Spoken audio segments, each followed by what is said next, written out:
Salve, pessoal! Tudo bem? Está no ar o episódio 181 do podcast da Página 5. Aqui, Rodrigo Casarim. Página 5 é também a coluna de livros que edito no Portal UOL. Estou no Instagram como página.5, no Twitter como @rodcasarim e no Telegram, só procurar pelo grupo Página 5. Também assine a newsletter da Página 5. Basta se cadastrar no página5.substack.com. Link na descrição do episódio. E agora, quem quiser contribuir com uma grana para fortalecer o trabalho, pode assinar a versão paga da News. Os benefícios? Além de dicas exclusivas, a chance de participar de encontros virtuais e do clube de leitura da Página 5. A nossa próxima leitura será A Firma Pereira, do italiano Antonio Tabucchi, tema do nosso encontro de julho. Jiro Takahashi é um dos maiores nomes da história do mercado editorial brasileiro. Já faz quase 60 anos que Jiro se dedica à edição de livros. Nessas décadas, passou por editoras como Ática, Nova Fronteira, Ediouro, Editora do Brasil e Global, além de ter sido um dos fundadores da Estação Liberdade. Muita gente fundamental na literatura brasileira passou pelas suas mãos.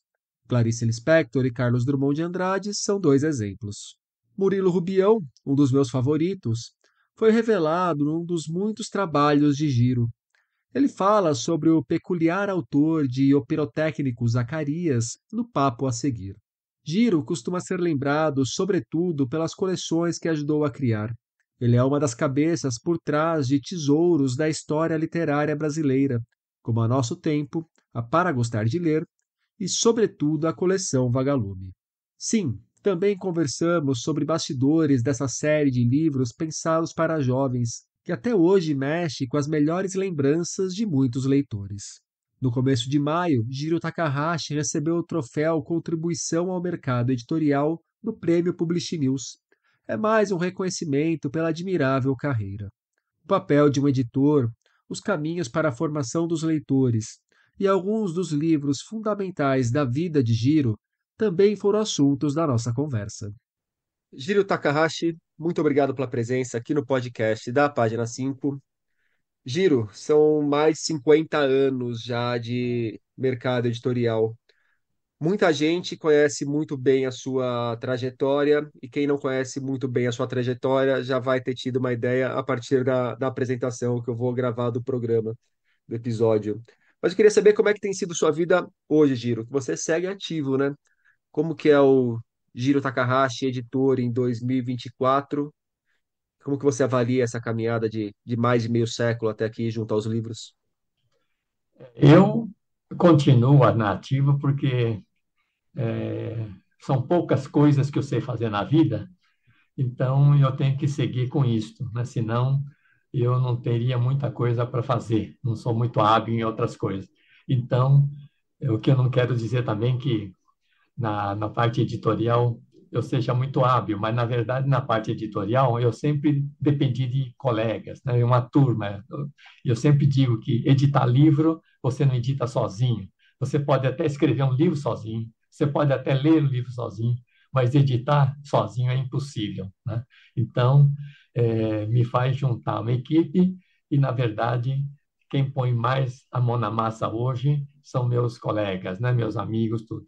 E eu continuo trabalhando, na verdade, assim, eu trabalho mais com consultoria, não fico dia a dia no trabalho da produção, então eu tenho uma vinculação muito estreita com duas editoras, uma didática, foi onde eu comecei no passado remoto, há 58 anos atrás, comecei na área do didático, então eu continuo ainda com o pé dentro do didático, ajudando um grande amigo daqueles tempos, que é a Zapt Editora, e depois com o Grupo Global, onde eu também dou uma consultoria, assessoria na parte da Nova Aguilar. A Nova Aguilar é uma coleção de clássicos nacionais e internacionais, e como eu trabalhei com essa coleção também quando eu trabalhei na Nova Fronteira durante os anos 80, então quando o Grupo Global comprou o selo Nova Aguilar, aí o Luiz Alves me chamou, né, para ver se eu não queria retomar aquele projeto. Então eu, na verdade, não fico no dia a dia da produção, mas eu acompanho a edição, preparação do texto, a finalização do texto. Então, tudo isso me faz assim estar dentro do ramo. E além disso, eu nunca larguei uma coisa que, como eu comecei no didático, eu juntei sempre o didático, a edição de didáticos com minha atividade de professor. Então, eu comecei a minha atividade de professor em 1970 e eu continuo também até hoje. E professor é meio fácil de seguir, porque você pode pegar o número de aulas que você ou puderem ou eles me atribuírem. Então, hoje já não dou tantas aulas assim, mas ainda eu dou 3 noites por semana, né? Quer dizer, eu acho que para a minha idade está mais do que o suficiente. Então, eu continuo tanto com magistério quanto com trabalho editorial ainda, né? Não sei até quando, mas, enfim, se puder, ou até quando a minha cabeça funcionar. Então, é isso. Giro, na sua trajetória, alguns pontos sempre são lembrados, como, por exemplo, a criação da coleção Vagalume. E eu vou querer falar da coleção Vagalume um pouco mais adiante. Como eu vou querer falar sobre o Murilo Rubião, que passou pelas suas mãos um pouco mais adiante. Mas sobre o Rubião, um ponto que me chamou a atenção lendo a seu respeito foi a tiragem do pirotécnico Zacarias, que logo de cara já vendeu ali 100 mil exemplares, eu acho que em duas reimpressões. E é um número superlativo, é um número quase que inacreditável para o mercado de hoje, ainda mais olhando por um autor como o Murilo Rubião. Em termos de mercado mesmo, não mudanças tecnológicas, como que você vê o mercado literário, o mercado editorial de hoje com esses mercados que você já viveu? Porque também não é uma coisa monolítica, né? Você pegou diversas fases desse mercado. Como fazer com Eu, que o Murilo Rubião venda 100 mil exemplares logo de cara hoje, Giro? hoje é até possível, mas é muito mais um trabalho de marketing, né? E hoje não é tão fácil fazer isso para determinadas linhas editoriais, mas para outras linhas editoriais 100 mil exemplares é muito pouco. Então, se você pensar num 50 Tons de Cinza, Harry Potter, né? São livros que vendem até, vamos dizer assim, 1 milhão, 1,5 milhão, né? Isso é possível no mundo de hoje, porque hoje existe uma coisa assim muito, ao mesmo tempo, de um lado, eu tenho uma diversidade muito grande dos meios de comunicação e, de outro lado, eu tenho uma espécie de sinergia muito grande, né? Então, hoje, as grandes empresas de comunicação juntam tudo, de cinema a uma editora pequena. Então, isso faz quando a pessoa quiser fazer uma sinergia, então ele consegue vender, por exemplo, é, 500 mil de Tolkien, sabe? Então, Tolkien, quando a gente aqui no Brasil comprava traduções de Portugal, se vendesse, vamos dizer, 5 a 10 mil por ano, era uma festa, né? Era uma festa e era uma coisa espantosa, né? Que um livro como aquele, Senhor dos Anéis, vender tudo isso aqui. Agora, depois que veio cinema, né? Vem televisão, seriado, streaming, então tudo isso faz até uma Clarice Lispector vender muito, sabe? Então hoje, quando alguém chega e o pessoal da Rocco é, passa alguns números, como vender 70 mil da Clarice Lispector, então hoje não se espanta muito. Mas, por outro lado, a gente vê muito, muito, muito mais livros que vendem 100 exemplares hoje. E naquele tempo não existia livro que vendia 100 exemplares. Todo livro naquele tempo vendia pelo menos 1.000. E Então, na situação em que o Murilo Rubião foi publicado, era mais provável que ele vendesse 100 exemplares do que 500 mil exatamente. hoje, né? Porque era um autor desconhecido, É, com uma linguagem que não é difícil, mas são histórias que não integram, não estão dadas para o leitor, que é, exigem do leitor a participação do leitor para se chegar em algum lugar. exato. O Murilo tinha publicado 2 vezes, né, uma edição pequena do Ex-Mágico, na editora Universal, que é uma editora fantástica do ponto de vista assim, de prospecção, porque antes do Ex-Mágico do Murilo, a Universal tinha publicado nada menos do que Sagarana, né? Então ele publicou Sagarana, Murilo Rubião, e fechou. Né? Imagina, né? Você ter dois autores como eles e fechar. Quer dizer, hoje jamais fecharia uma editora que tivesse esses dois autores na mão. Seriam disputados à tapa. Né? E, e depois, e o Murilo confessava É o sempre que, catálogo mais brilhante da história dessa editora, né? Que todos os livros que exato, ela publicou, todos os autores foram fabulosos.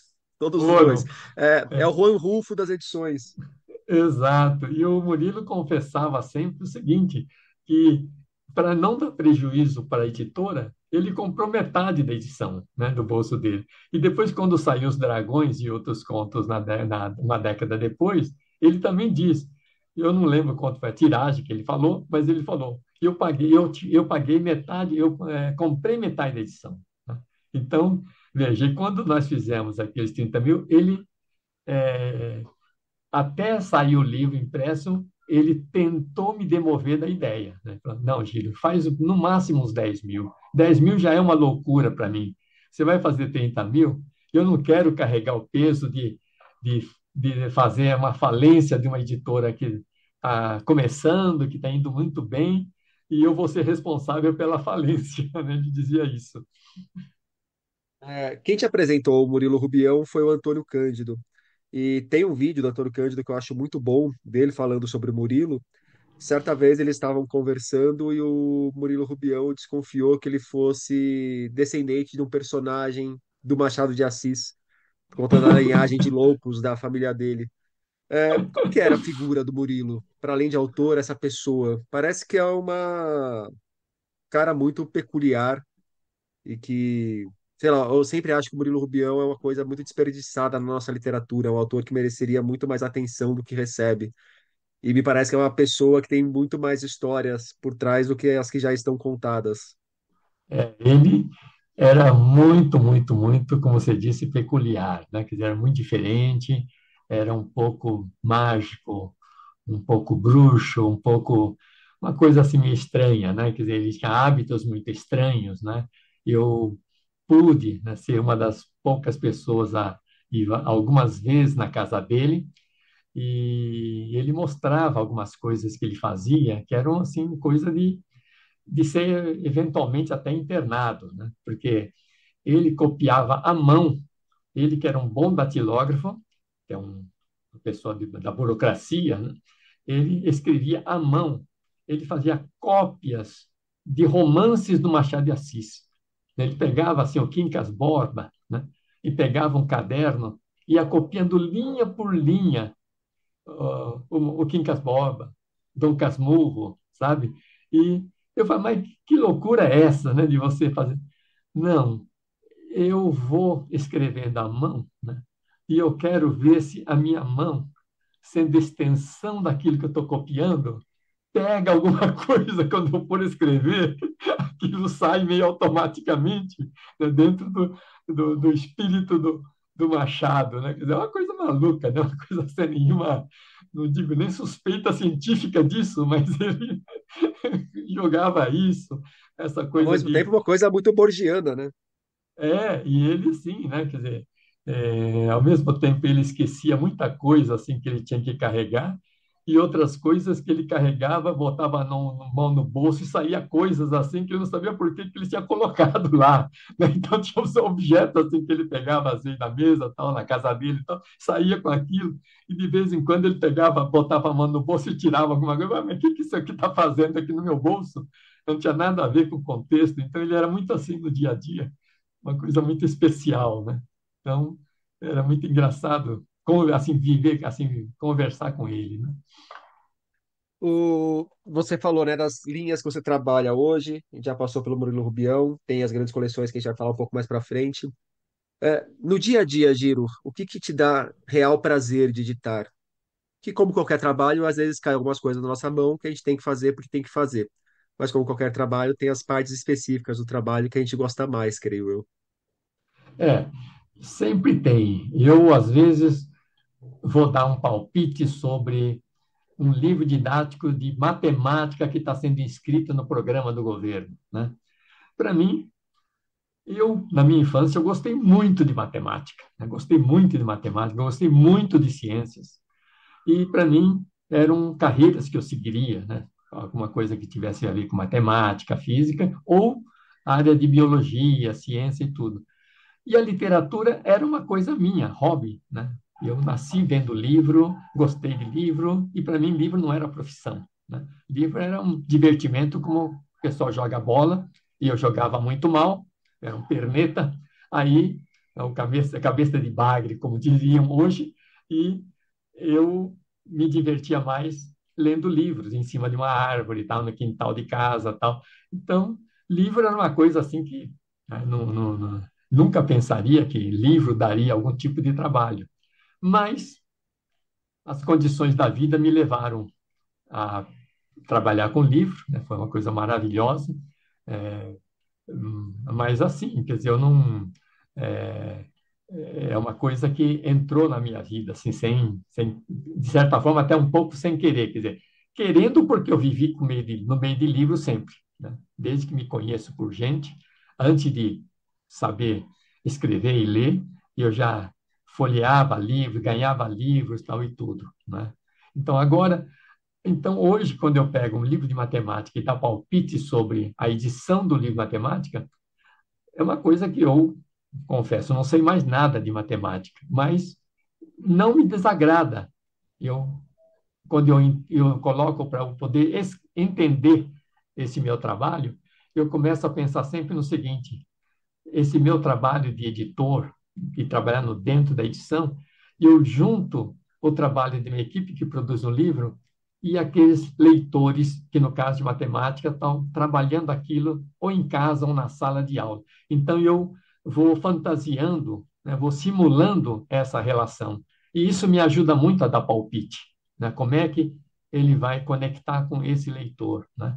Mas é claro que não é o livro que me faria, vamos dizer assim, me animar exageradamente. Eu gosto muito de livros raros, né?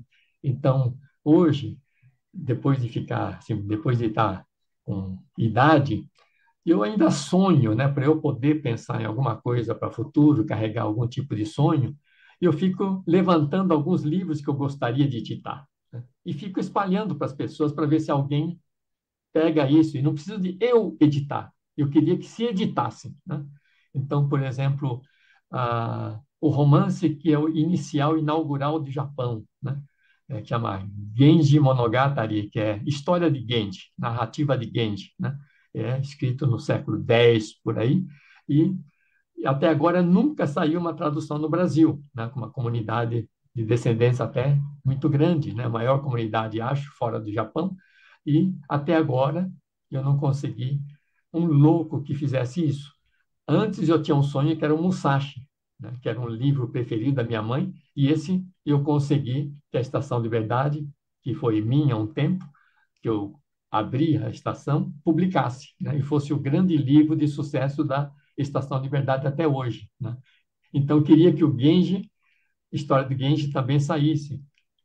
Tem um outro livro também que eu conheci através de uma tipografia maravilhosa que Aldo Manuzio fez no século, acho que 16, se não me engano, que eu atrapalho hoje com séculos assim, é, Hypnerotomachia Polifili, né? É um título em latim, livro em latim, é sobre, mais ou menos, seria os Sonhos Eróticos de Polífilo.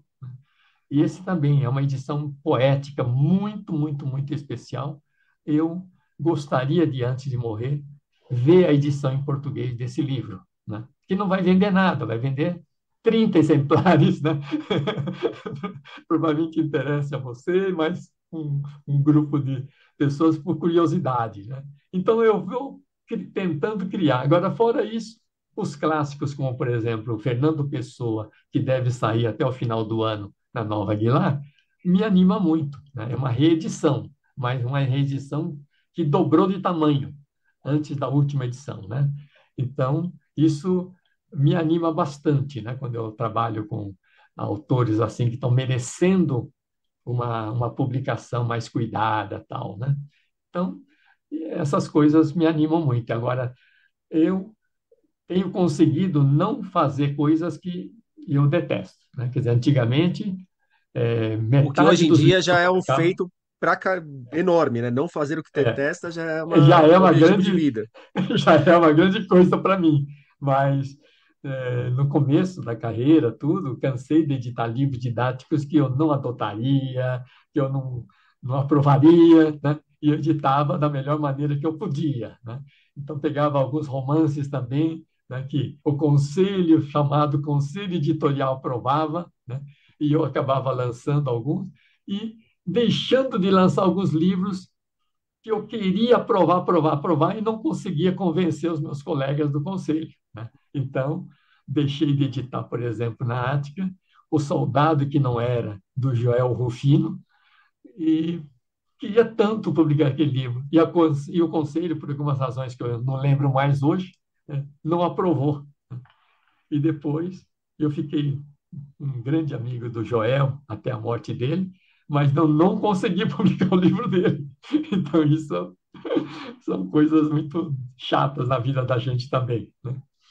É, mas isso de fazer o que não gosta, quem nunca, né? Eu, durante algum tempo, quando eu estava começando no jornalismo, eu tinha, às vezes, sei lá, trabalhava em jornal É, de bairro, tal, como revisor, e vocês falavam, ó, tá errado isso daqui. A pessoa falava, não, mas isso aí é do anunciante, a gente não pode mexer. Eu falava, olha, se quiser deixar, tudo bem, mas tira meu nome. Ou então coloca aí Edivaldo Munhoz, que são meus nomes do meio, mas não mexe no Rodrigo Casarim. é isso aí. A gente faz muito disso na vida. Giro, eu estava lendo uma entrevista sua para o Cândido e você comentando sobre as grandes coleções, ali a Nostem, Para Gostar de Ler, a Vagalume, você falava de que na época dessas coleções vocês no mercado editorial, de uma forma ampla, eu acho que você de forma específica, acreditava naquela teoria do passo. Então, alguém começa lendo o livro A, depois vai ler um livro B que exige um pouco mais, o livro C que exige um pouco mais, até que se torna um leitor efetivo de Ulisses, do James Joyce. Sei lá, começa no Harry Potter, depois pode ir para o Tolkien, depois descobre Murilo Rubião, até que finalmente se entende com Gabriel Garcia Marques, só para ficar numa linha fantástica. E depois você disse que passou a questionar essa teoria, que para algumas pessoas funciona, outras não. É uma teoria que pressupõe uma certa ambição de que a pessoa não apenas leia, mas que ela se qualifique enquanto leitora. E essa qualificação eu tento fazer isso, propor essas reflexões, porque recentemente, por exemplo, teve um caso do Saramago. Eu não acho que é problema alguém gostar mais de ler Harry Potter do que Saramago, mas desde que a pessoa leia Saramago, entenda perfeitamente o texto do Saramago e não goste do texto do Saramago por razões que vão além do não entender. Você tem que realmente compreender para falar se gostou ou não. Por outro lado, eu já ouvi de grandes editores coisas como: se o público quer Bíblia, a gente imprime Bíblia e a gente vende Bíblia e tá tudo bem. Não tem ambição nenhuma de vender ou de promover algum tipo de literatura. Qual que é o papel do editor nesse meio de campo? É simplesmente hoje suprimir uma demanda de mercado, como se o mercado surgisse de vontades espontâneas, ou tem que ter uma ambição de fazer um trabalho de mediação de leitura para transformar de alguma forma esse mercado e levar o leitor para uma literatura que o editor julga ser importante, ser compreendida, ser lida? Eu acho o seguinte, né? Quer dizer, uma das coisas que tem com algumas concepções, assim, algumas ideias que eu carrego, assim, né? Como algumas referências para o meu trabalho. E no meio editorial, eu costumo fazer o seguinte, que o meio editorial pode ser um retrato ou pode ser um martelo, né?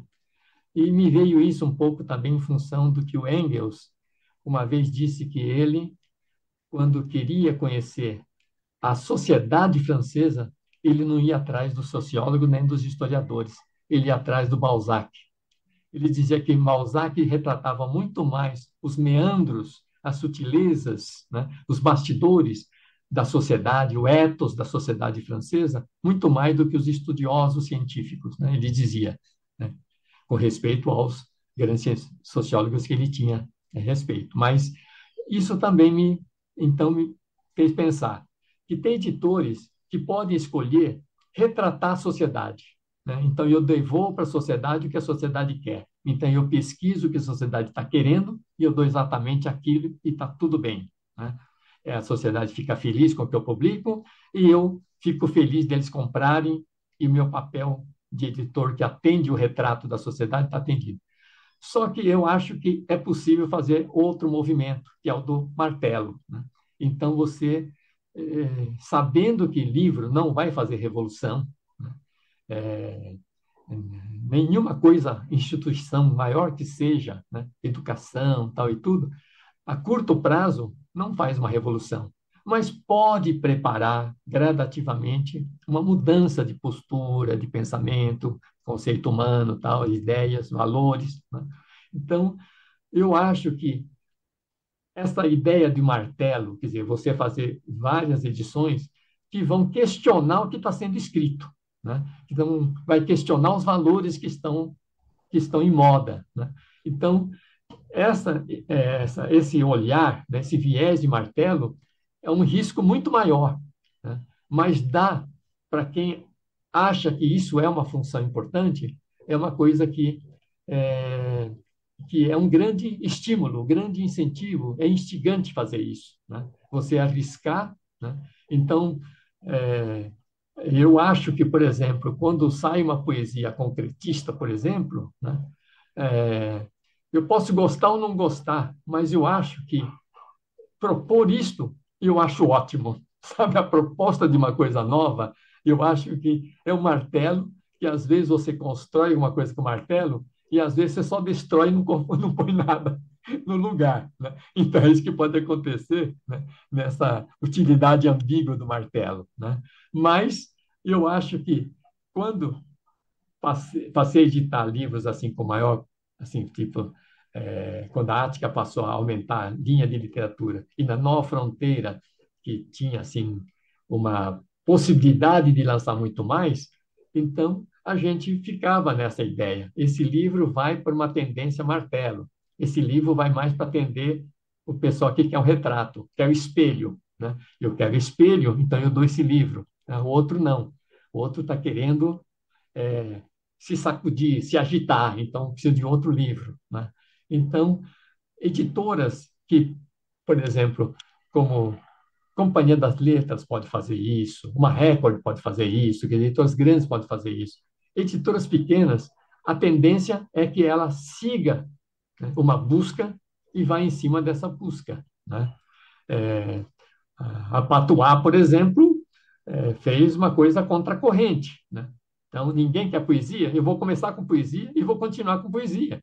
E ela está de pé com poesia, né? Então, eu acho maravilhoso ter isso, né? Um espaço dentro da diversidade, que eu acho que é uma das marcas do mundo, não só do Brasil, como do mundo, e não falo só do livro, mas do mundo da comunicação, eu acho que tem que ter esse espaço. Claro que ele não vai vender, né, é, 100 mil exemplares, né? Mas dá o suficiente, porque os editores espanhóis tinham um conceito muito interessante, hoje eu não sei se seguem isso ou não, mas era uma coisa meio da escola espanhola, o seguinte: a, o mundo editorial é sustentável, é saudável, não é porque um vendeu 10 milhões de livros, o outro vendeu 50 livros.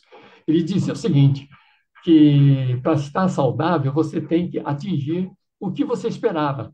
Você esperava vender 10 mil, vendeu 10 mil, vendeu 12 mil, está ótimo, né? Se você esperava vender 1 milhão e vendeu 500 mil, você quer rasgar aquele livro, né?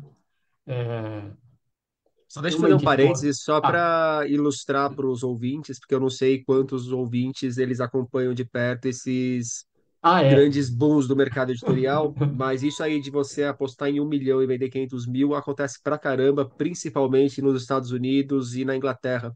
Às vezes, livros de políticos ou grandes artistas têm adiantamentos milionários para essas pessoas, junto com uma expectativa de venda de pelo menos 1 milhão, 1,5 milhão, 2 milhões de exemplares. E vira e mexe, a gente vê casos de que vende 300 mil, 400 mil. Então, são números superlativos de vendas para um livro, mas que também são fracassos editoriais por conta do investimento que tem, não só da expectativa criada. É. Então é isso, né? Quer dizer, então depende muito de quanto que você precisa vender para manter a sua empresa saudável, né? Eu tenho uma história já bem antiga, quando começou esse boom de misturar a mídia televisiva com o livro. é, Teve aquele apresentador americano, Bill Crosby, né, que fazia muito sucesso todas as manhãs, o café da manhã, né, lá nos Estados Unidos, e o povo inteiro gostava dele, seguia o programa dele. Então, no Dia das Mães, alguma coisa parecida com isso, não sei se é Valentine's ou Dia das Mães, alguma coisa assim, que a história já é meio antiga, é do coisa dos anos 80 para 90, e a editora chegou e falou: Olha, eu quero que você faça um livro homenageando as mães. E antes do Dia das Mães, eu quero vender 1 milhão de livros.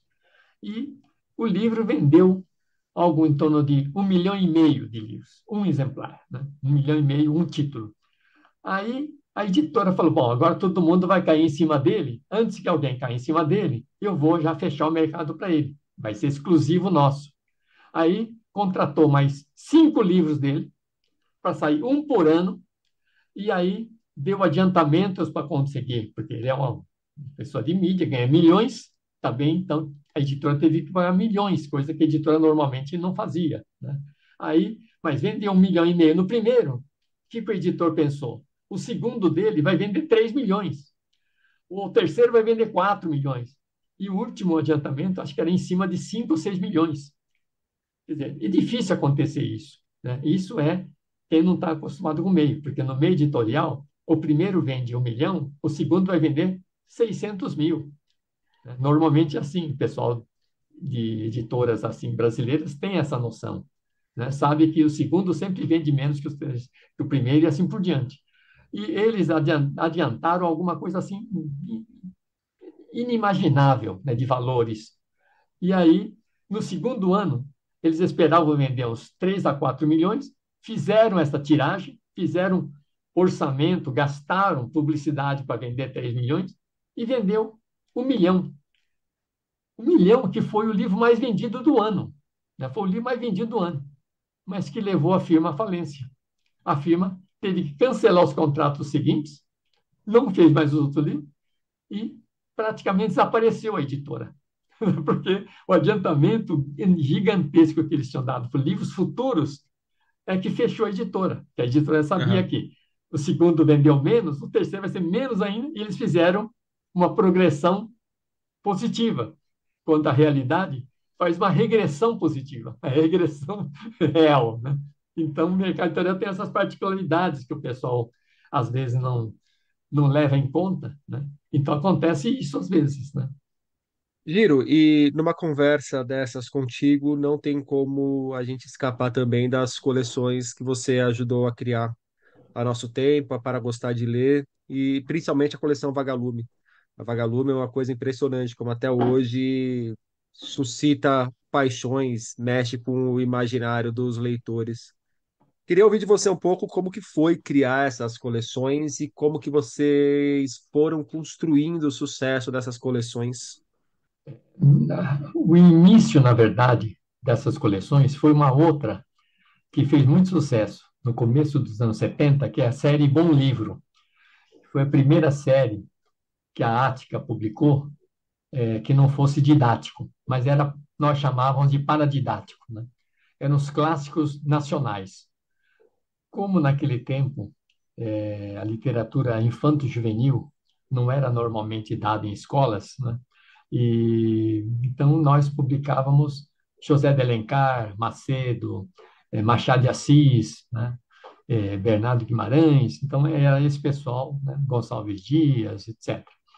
E então nós tínhamos uma coleção chamada Série Bom Livro e havia uma novidade nessa série, porque na época todo o ensino médio, o colegial antigo e faculdades, nas faculdades o professor pedia sempre para os alunos fazerem fichamento de livros, né? Era uma coisa quase que obrigatória, né? Dá o livro, faz o fichamento, depois vão conversar sobre o livro. E, e lá na época,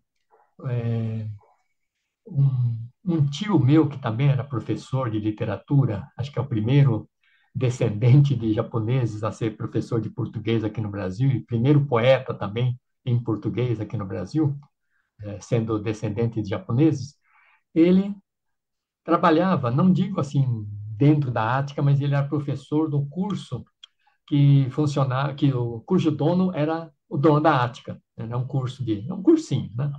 E ele bolou uma ficha de leitura, né? Mas a ficha de leitura que serviria para qualquer livro. É um formulário que servia para todos os livros. E ele fez, e era uma ficha de cartolina, e essa cartolina ia dentro dos livros clássicos. Aí muitos professores adotavam livros, porque podiam comprar livro do Machado de Assis, do Alencar, de qualquer editora. Mas os professores diziam: compre da Ática, compre da série Bom Livro, porque lá tem uma ficha de leitura. Então vocês vão ler o livro e vão preencher a ficha, né? Vão preencher a ficha. Então isso, de 69 a 73, foi muito bem, mas atingiu um patamar de venda, né? O máximo que vendia era alguma coisa em torno de 30 mil por ano, que era muito bom, né? Mas não aumentava, né? Não aumentava. Então era estranho não aumentar, né? Porque é feito de adoções, adoções como livro complementar, como livro extra classe. E aí, nesse período, em 73, quer dizer, 70, eu comecei a dar aula, e eu trabalhava meio período dando aula. E eu, dando aula para o pessoal do ensino, hoje seria fundamental, né? É, naquela época era acho que era o primeiro grau, alguma coisa assim, e eu comecei a dar aula, e eu fazia o que todos os professores faziam, vamos dar moreninha para os alunos lerem. Os alunos detestavam moreninha, não entendiam moreninha, não tinha interesse por isso, e eu percebia isso. E aí eu, caminhando pela classe, eu tentei ver o que interessava os alunos. Então eu vi alunos, por exemplo, com coquetel de palavras cruzadas debaixo da carteira, né? Fazendo escondido de mim, né? Fazendo charadas, né? Algumas brincadeiras. Depois, quando um ou outro lia livro, era assim um livro atual, contemporâneo, da época, um livrinho simples, um livro fácil, tal e tudo que a gente acharia que não tinha méritos para ser estudado, né? E eu fui vendo isso. Aí, lá na editora, comecei a vender a ideia de que com a criançada não dava para trabalhar clássico, tinha que trabalhar autor contemporâneo com outro tipo de interesse. Aí nós começamos a fazer algumas experiências, alguns livros que eu dava para os alunos e pedia para alguns colegas meus de outras escolas também darem, né? Vamos experimentar alguns outros livros, né, do século XX para ver como é que funciona. E aí já funcionava melhor, né? Já funcionava melhor. E nas minhas aulas eu fazia muita brincadeira também, né? Quando eu percebi que eles gostavam mais de jogos, eu comecei a bolar material para ensinar português com dominó, né? Então eu fazia alguma coisa que tinha que ter correspondência, né? Qualquer coisa que tivesse que ter isto é aquilo, isto, né, se refere àquilo, eu comecei a fazer com dominó. E a molecada gostava muito disso, né? Ah, vamos jogar dominó, vamos jogar o dominó. Então tinha dominó de análise sintática, dominó de coletivos, dominó de masculino e plural. Então, eu comecei a ver que brincadeira funcionava, né? E aí, quando nós vimos que nós podíamos fazer uma experiência com alguns títulos, experimentamos a Maria José Dupré e, sem avisar nada, nós colocamos dentro da série Bom Livro. Quer dizer, não era título para a série Bom Livro, porque não era clássico, né? Mas Que era, colocamos lá. era o Éramos seis? Exato, era para vocês. E aí o Éramos Seis vendeu tanto quanto os outros clássicos, né? Então era uma venda já definida, quer dizer, o professor adotava de olhos fechados, né? Então nós vimos que o que nós colocássemos na Bom Livro venderia 30 mil, 40 mil, né? Então, você fala, bom, 30, 40 mil é muito bom, né? É uma quantidade muito boa. Então, vamos arriscar com outros livros infantos juvenis, né? De autores menos conhecidos. E aí nós fizemos chamamos professores para ajudar a escolher os primeiros 4 livros. Depois nós começamos a bolar. Aí eu comecei a bolar alguns exercícios de brincadeira, que nós chamamos não de ficha de leitura, para não ficar com aquele ranço antigo, e chamamos de suplemento de trabalho, porque os alunos gostavam muito de pedir trabalho para melhorar na nota. Faz um trabalho, professor, tal. Então, chamamos de suplemento de trabalho e fizemos charadas, caça-palavras, palavras cruzadas, né? Dentro desse suplemento de trabalho. E eu fiz, acho que, os 8 primeiros suplementos, e aí lançamos os 4 primeiros. E aí a propaganda foi tão boa, porque nós trabalhamos tanto o público interno quanto o público externo. Externo, nós experimentamos os primeiros livros com os alunos. Imprimimos em mimeógrafo uns 300 livros e fazíamos os alunos lerem. Os professores também liam e davam palpites sobre o suplemento de trabalho, né? E aí o público externo estava muito bem e os divulgadores também estavam fazendo muito trabalho avisando que ia sair uma coleção. E aí nós fizemos duas coisinhas que parecem nada, mas que funcionaram muito bem.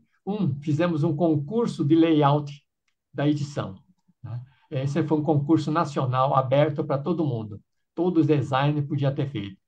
Aí um designer, Ari Almeida Normanha, que tinha feito de uma revista chamada Bondinho, que era uma revista muito, muito, muito assim, inovadora, do grupo Pão de Açúcar, né? Chamava Bondinho, e feito por um pessoal que tinha saído da revista Realidade, da Abril, quando a Realidade fechou. Fechou, não, mudou a linha e muita gente saiu. E Ari Normanha fez o projeto que ganhou o concurso. Depois fizemos um outro concurso interno para nome da coleção, né? Nome da coleção. Aí os divulgadores do Rio de Janeiro ganharam indicando Vagalume, né? Nós escolhemos Vagalume e foi dentro de um concurso. E aí todo mundo já dentro da editora falava do Vagalume, Vagalume, Vagalume. Então o público interno já tinha sido cooptado para a nova coleção e o público externo com experiências com alunos e professores também estava esperando. E aí nós fizemos também livros ilustrados. Então, pegamos ilustradores de quadrinhos. Então, pegamos quem tinha experiência com quadrinhos e nós fizemos uma ilustração que parecia quadrinho e de página inteira. Por que pegamos os quadrinistas, ilustradores de quadrinhos?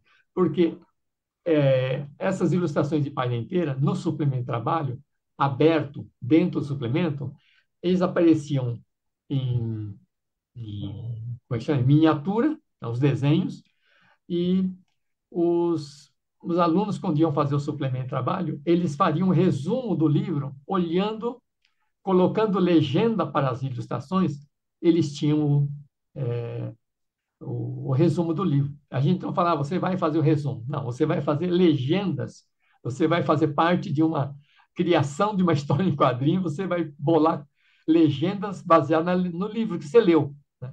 Então, ele lia para poder fazer legendas. Então, ele se sentia um autor de quadrinhos, né? E aquilo também fez sucesso.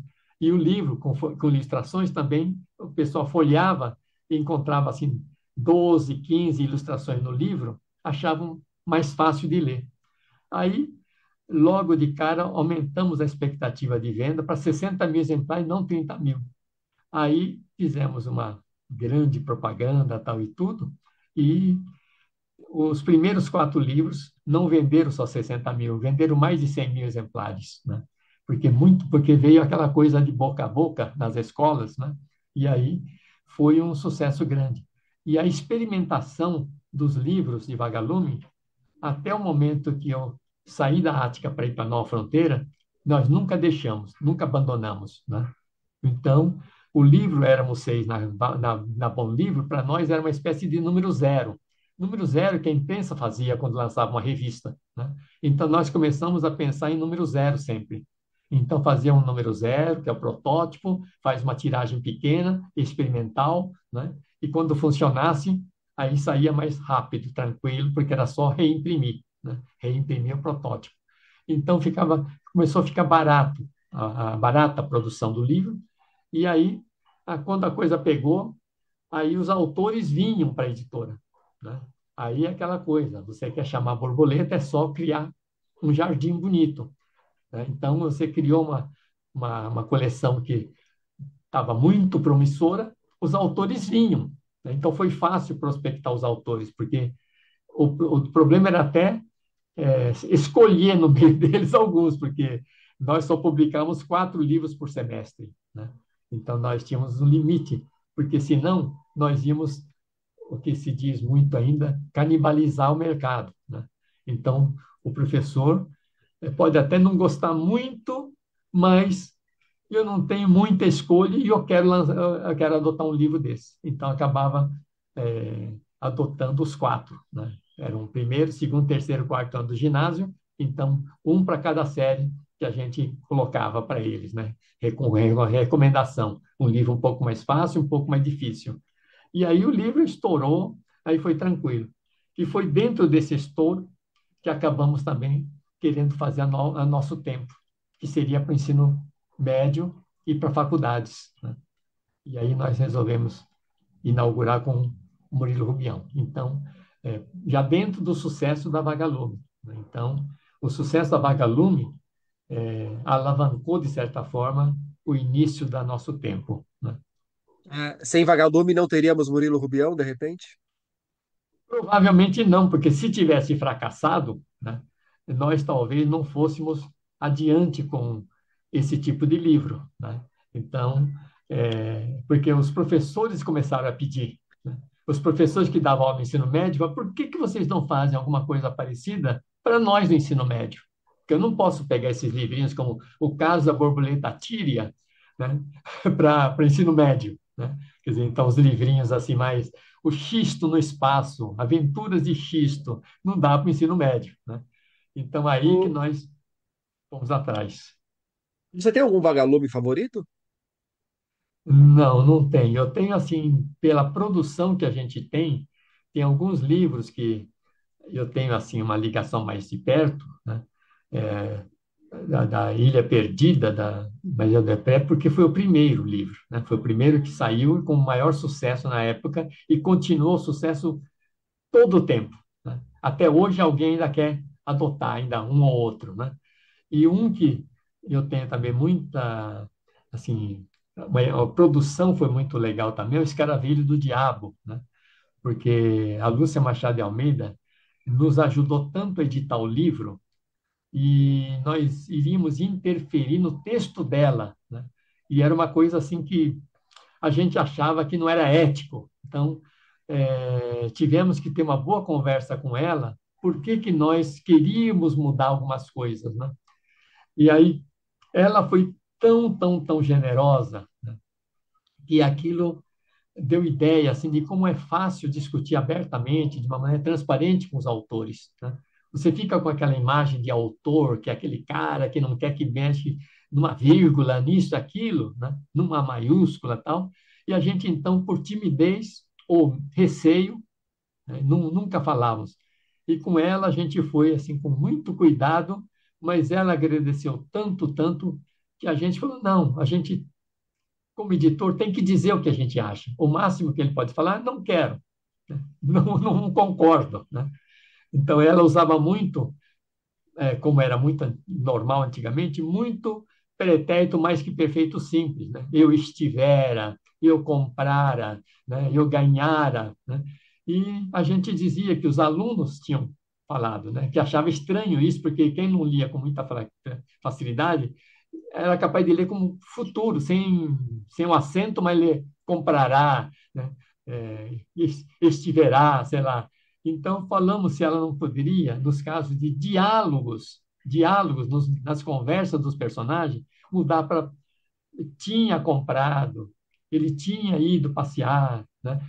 E ela adorou a ideia. Ela falou: é isso mesmo, né?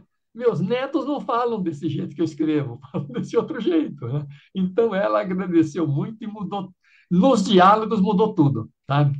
Então eu guardo essa imagem. E finalmente o Mistério dos Cinco Estrelas do Marcos Rey, né? Porque ele, a partir de Marcos Rey, a gente começou a melhorar a produção dos livros também. Começamos a trabalhar com sinopses e os autores faziam, antes do livro, sinopse. E nós fazíamos 3.000 exemplares de sinopse que experimentávamos com 3.000 estudantes, né? Era vamos dizer assim, uma amostragem maior do que Datafolha faz para eleição de presidente, por exemplo, né? 2.000, 3.000, né? Então, era uma amostragem muito grande que nós não sabíamos que era grande, mas nós fizemos, e aí a margem de erro foi muito menor, né?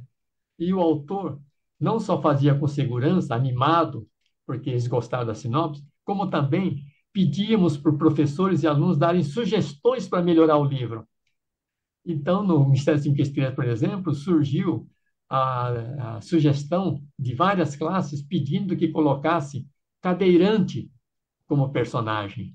Então, tinha muito cadeirante que o pessoal conhecia. Mas por que não colocam cadeirante? Colocar mulheres, meninas, né, no Sozinha no Mundo, protagonista mulher, né, das aventuras. Então, isso também foi tudo sugestão de leitores e professores. Né? Então, isso aí. Então, esses três são marcos, assim, para mim, não porque eu goste mais dos livros, né, mas porque na produção eu pude aprender mais, né, mais por isso.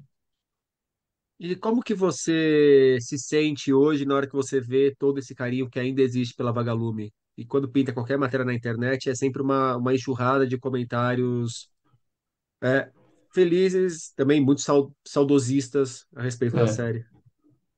O que Ah, bate em você? para mim é uma coisa assim, né, que é, eu sempre, se alguém disser alguma coisa de mim, vai ser sobre vagalume, né? Então, eu não posso. Mas eu fiz isso quando eu tinha 26 anos. Então, eu piorei muito depois dos 26 anos. Né? Então, eu lembro muito porque o Fernando Sabino, ele ficava muito irritado. Eu gosto muito de Paralamas do Sucesso. Eu imagino que, assim, para o Herbert Viana, ele deve pensar mais ou menos isso de Meu Erro.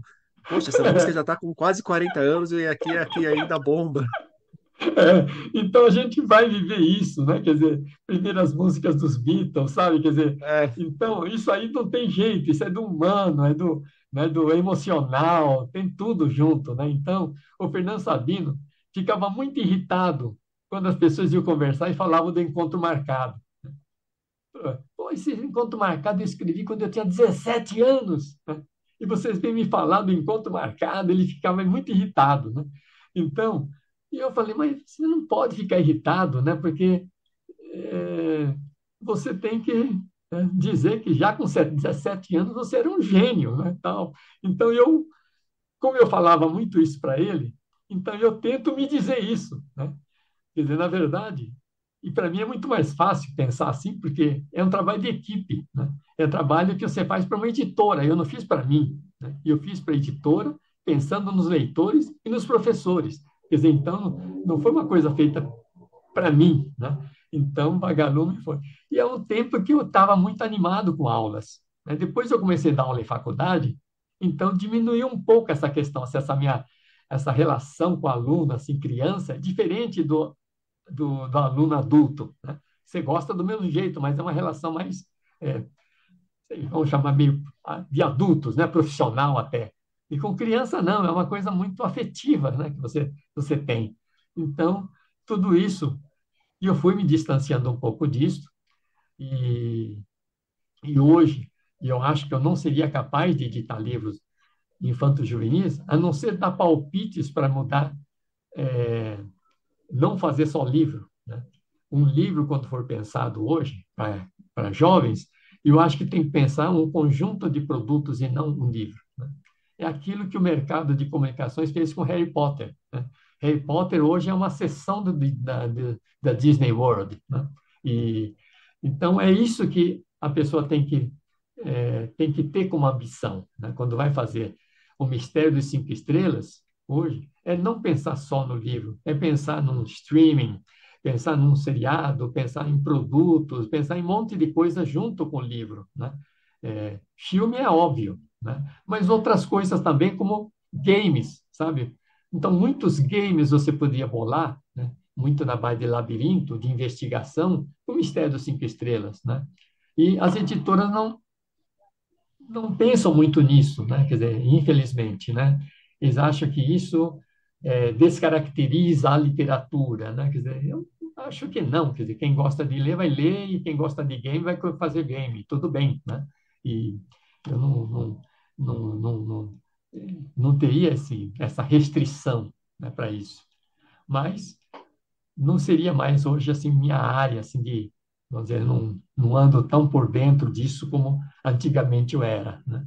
Então, não me é, aventuraria mais. bom, falamos da coleção, das coleções, falamos de Murilo Rubião. Você foi uma pessoa que conviveu pessoalmente também com gente como Clarice Lispector, Carlos Drummond de Andrade. Se te pergunto quais são as outras grandes lembranças da sua caminhada até aqui, o que que te vem à mente? Para mim, ah,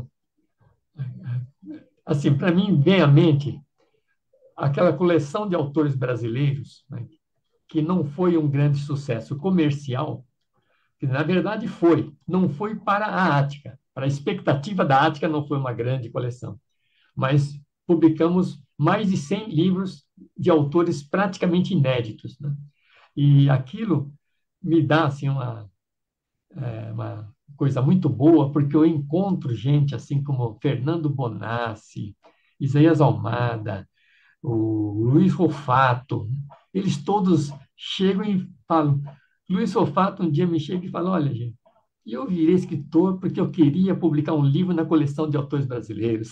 Por isso que eu virei autor, porque eu queria escrever um livro para sair naquela coleção, né? Então, isso aí é uma coisa fantástica, né? Porque você tem que atuar dos dois lados, né? Pensar nos leitores e pensar nos autores, porque a sustentabilidade está nessa relação de autor e leitor. Quer dizer, no dia que eu não tiver mais autor, o mercado acaba. E se eu não tiver leitor, o mercado acaba também. Quer dizer, então eu preciso ter os dois para o mercado existir, né? A sustentabilidade está nas duas pontas, né? Então, é, quando eu vejo eles dizerem isso, e o pessoal, às vezes, lembra de coisas, por exemplo, que me dão maior alegria também, não foi grande sucesso, mas foi sucesso de acordo com as metas estabelecidas.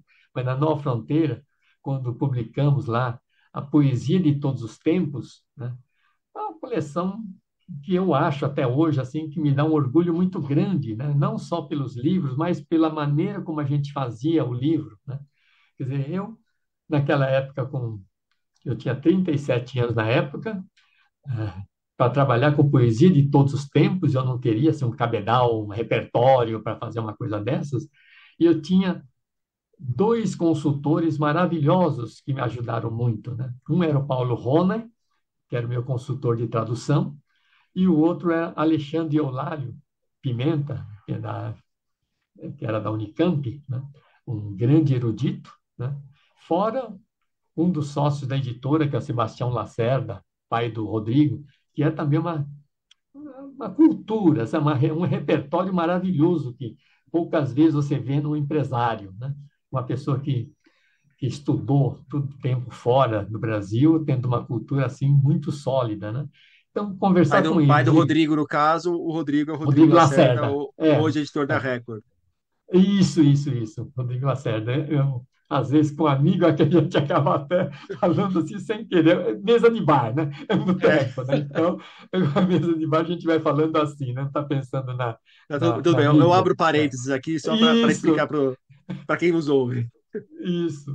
Então, poesia de todos os tempos, você pegar, por exemplo, fazer algumas edições assim bilíngues, Jacques Prévert, né? Então, publicar As Flores do Mal, de Baudelaire, né? Quer dizer, então, isso tudo é uma coisa assim, e com acompanhamento também um pouco à distância, mas também lá, né? De vez em quando aparecia na reunião, Aurélio Buarque de Holanda, né? Então, você trabalhar com esse povo, você chega e fala, olha, se eu não aprendesse um pouquinho, né? Eu seria um idiota total, né? É, então, eu devo muito, muito a esses mestres que eu tive assim, o privilégio de ter. Né? Então, eu convocava, né? Eu tinha era a cara de pau, Paulo Rony, eu estou aqui, né, convidando você para vir para uma reunião, tal, tudo. E ele vinha, né? Quer dizer, vinha. E isso ajudou muito. Então, dá um orgulho muito grande, né? Ter mexido com essas coleções, né? Que não foram assim, dessas assim que marcos financeiros, econômicos, comerciais, né? Mas que, né, são realmente é, passagens muito interessantes da vida editorial do Brasil. Né? Então, eu, eu acho que eu tenho que mencionar essas coisas que me dão uma alegria muito grande, né? É, no passado. Né? Então, E como leitor, Giro, quais são os seus livros fundamentais? aí é muito, muito, muito, né? Aí é demais, assim, porque ora para uma coisa assim. Tem livros que eu, sabe, desde aqueles muito simples, assim como desde os infantis do Monteiro Lobato, Meu Pé de Laranja Lima, Clarissa, do Érico Veríssimo. É, aí depois eu fui aquele que seguiu a teoria do degrau, né? Porque eu queria melhorar a leitura, né? E depois eu sei que há duas outras teorias, né? Que a Sandra Raymond, na, na, no livro dela sobre literatura brasileira, edição de livros de autores, né?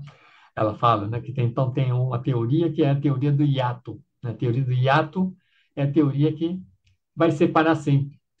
Você nunca vai ler determinados livros por questões ideológicas, valores, conceitos, religiosos ou não, né? Então você está fechado para um tipo de livro, né? Então não adianta você fazer qualquer coisa, você ou muda o conceito dele ou ele não vai, né? Você vai ler só livros religiosos, então você tem que passar para ele outros livros religiosos, só isso, né?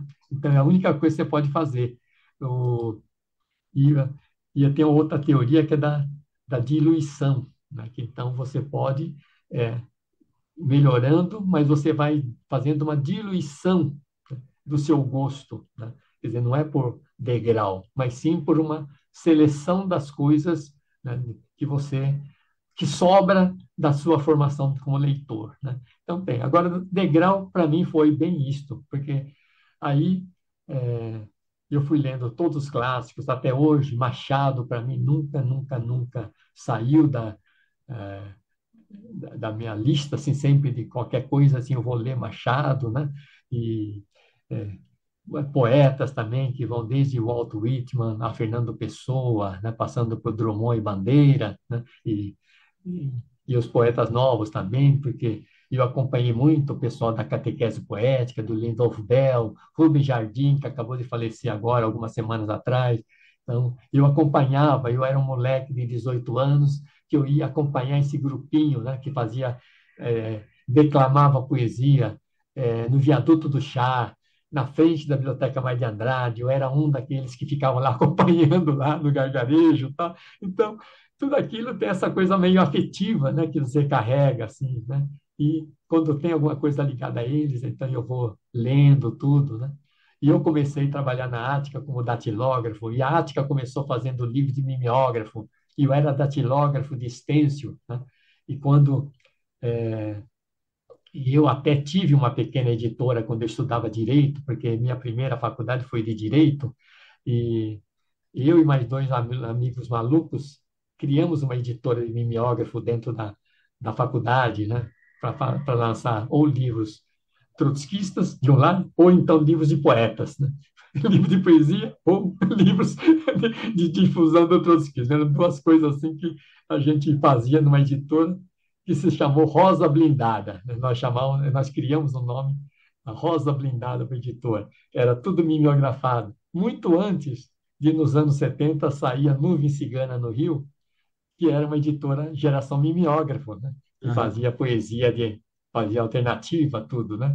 Então, são, assim, histórias da vida, assim, né? Que hoje eu fico vendo né, então, hoje eu fico lendo, assim, obras, tento acompanhar autores nacionais contemporâneos, né? Como Márcia Barbieri, né? Cristina Gildar, quer dizer, então, a Alina Dey, então, a Paula Fábio. Então, eu fico acompanhando todos e fico conhecendo o que eu posso conhecer. Quem eu posso conhecer, eu vou conhecendo tudo pessoalmente, né? A Onça Verusca e tal, e o Fernando Bonassi. Então, vou vendo acompanhando essa literatura. Itamar Vieira, eu gosto muito de Itamar, né? Às vezes eu fico assim até um pouco me controlando, porque eu gosto muito do Itamar, né? E parece que gostar muito de Itamar parece um pouco, né? É, do grupo de fãs assim, né? Do Itamar. Gosto muito do Milton Ratum, né? Gosto muito do Isaías Almada, que é muito pouco editado, e gosto muito de acompanhar literatura estrangeira, né? Eu gosto muito eh, do Kazuo Ishiguro, em inglês, né, que ganhou Nobel recentemente, e e torço muito para o Haruki Murakami ganhar um Nobel também, né? Que japoneses já ganharam algumas vezes, né? E eu gosto muito do Haruki Murakami, quer dizer, se tem um autor que eu quase sigo tudo que sai, é o Haruki, né? Quer dizer, Haruki Murakami sai um livro e eu vou atrás, né?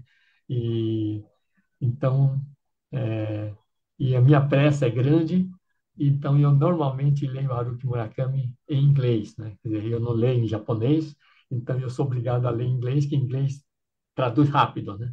Que é autor de sucesso, então eu leio antes de sair no Brasil, que eu não quero esperar, né? Então eu vou atrás, né? E são esses autores, assim, basicamente, assim, eu gosto muito daqueles autores africanos, né?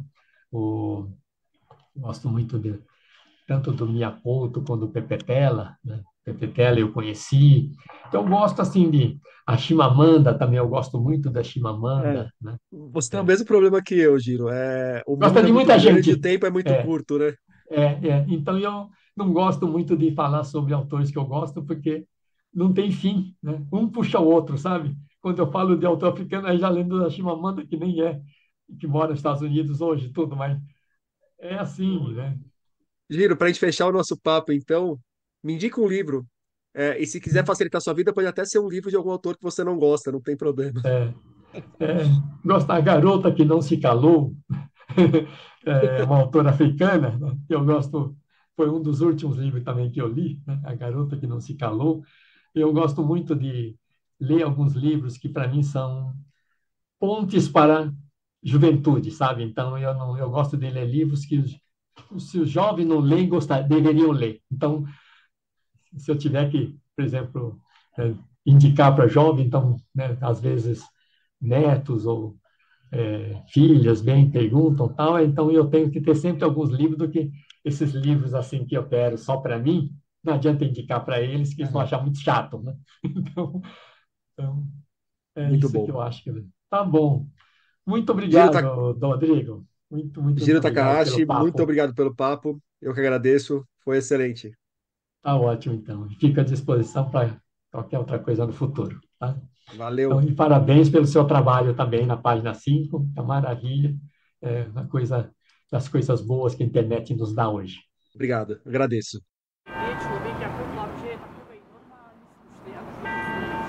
Por hoje é isso aí, pessoal. Indique o podcast para os amigos e inimigos. Um abraço, um beijo, um aperto de mão e até daqui 2 semanas.